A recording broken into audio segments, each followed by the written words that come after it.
Alright, so we are back for the driveway test of the yellow Hummer. In the previous episode, we had changed the wheels and tried to drive it and found that the one-way bearing was no longer working, so we replaced that and put a new glow plug in it, and it fired right up. So now that it's ready to run, we'll go see how it does.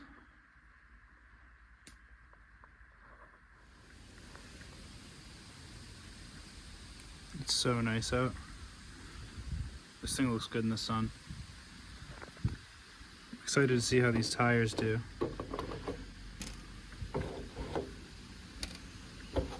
I'm sure it's gonna start right up.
Nice.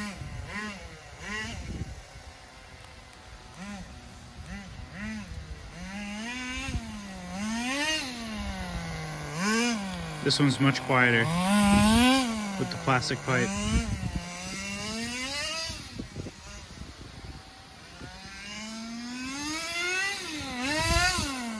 It's actually easier to control than the others too.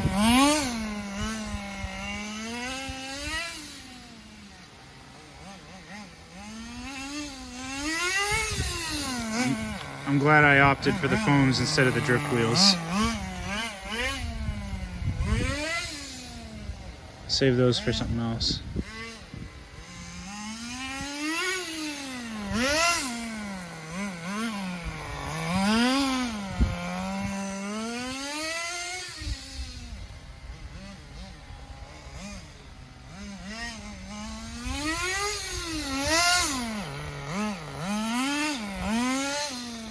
Yeah, this car, oh,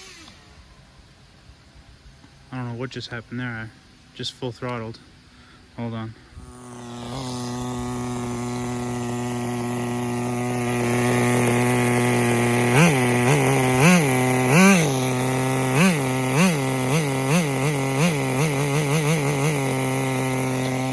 Well, that was pretty scary.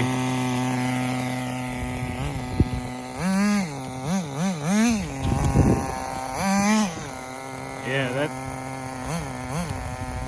seems to stay open. I'm not comfortable continuing to drive this. See? See that? Yeah. Right into the poison ivy.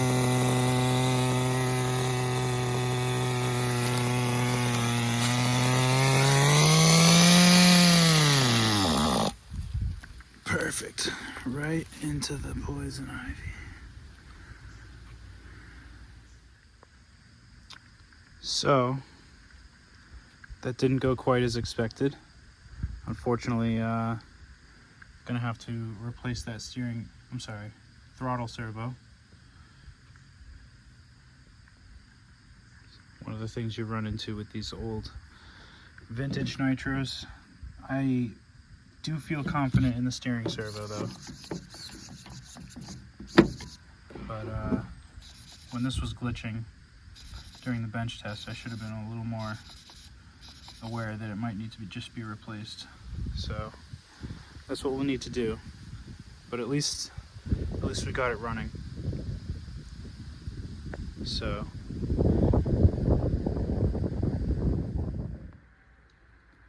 aside from that little fender bender and the throttle servo acting up, this car performed pretty well.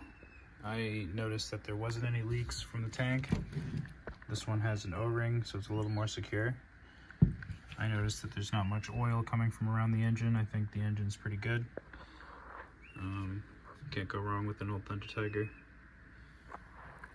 The plastic pipe is much quieter.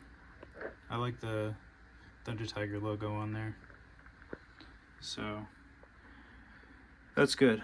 I'm glad that this car drives well. We can check that off the list of needing to be diagnosed, and now we know which each car needs, starting with this one in the throttle servo, sourcing new belts for the red Nissan. There's not much you can do here for the electric one.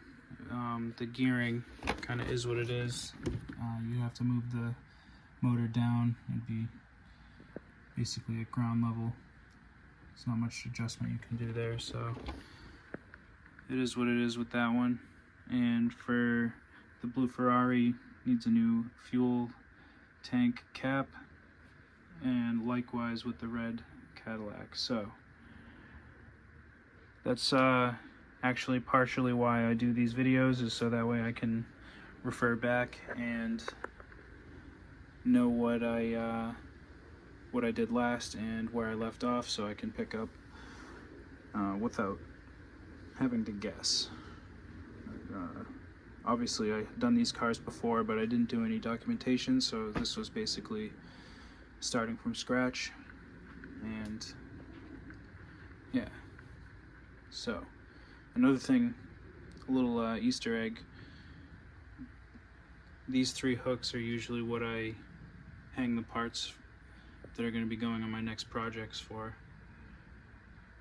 So if you can guess, you'll know what these parts go to, and these will be kind of some projects you can look forward to seeing coming out.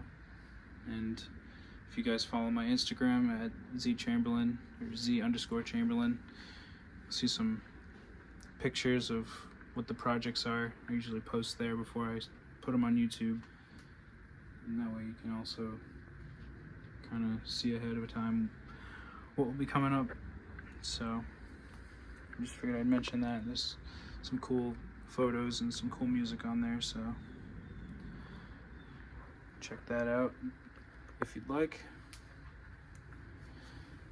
Anyways, if you've made it this far, thank you for checking it out. Actually, before we go, I've got one more cool thing to show you.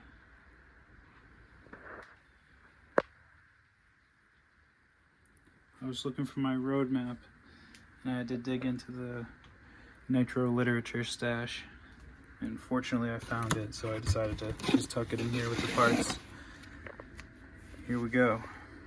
The manual. These are important, especially for the old stuff.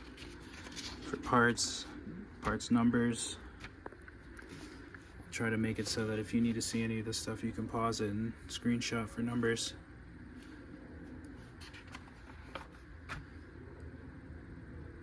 I always like this stuff. I think I failed to appreciate it fully when I was younger, but it's always good to see. So we'll go through this whole thing, and if there's any parts, any things you need pictures of, you can screenshot this stuff.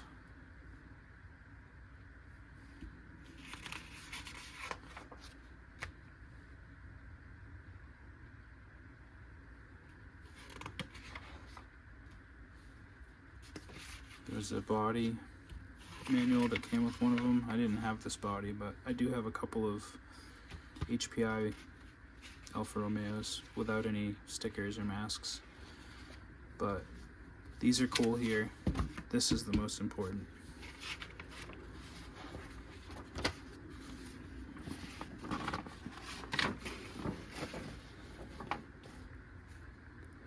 Now, how nice is that? All companies should do this. Listen up, all companies. Do this. This is a complete roadmap.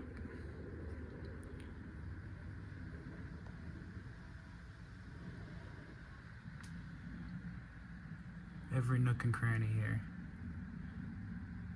Kyosho does a good job. Tamiya does a good job. Thunder Tiger did a wonderful job. But how nice is that? I was lucky enough to get this with one of the cars. I don't remember which one in particular. Stuff is old. It's kind of stained with oil. I like this. Patinaed.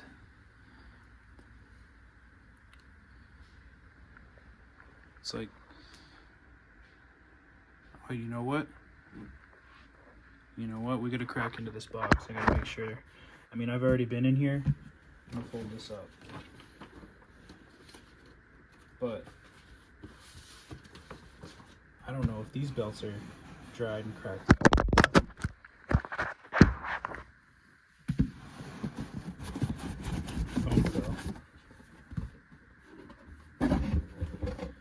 So this is how I left it. We have another road map. I'll save that for later. So, exhaust pipe, stickers. Ooh, nice. Some manuals. The belts are black. That is good. So we've got a Survivor. I already cut the body out. But yeah. So there is the Volvo.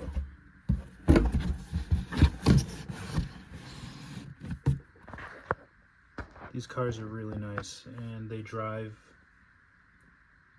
very well. They're just balanced right. They're well planted. They excel nice in the turns, and I just like it all around. So I'm glad I have this. It's going to be interesting to finish this and to finish the rest of these. But yeah, now I can say, if you've hung around this long, thank you for tuning in. And definitely stay tuned because there's going to be more stuff like this. Thank you for your interest in Nitro. And until then.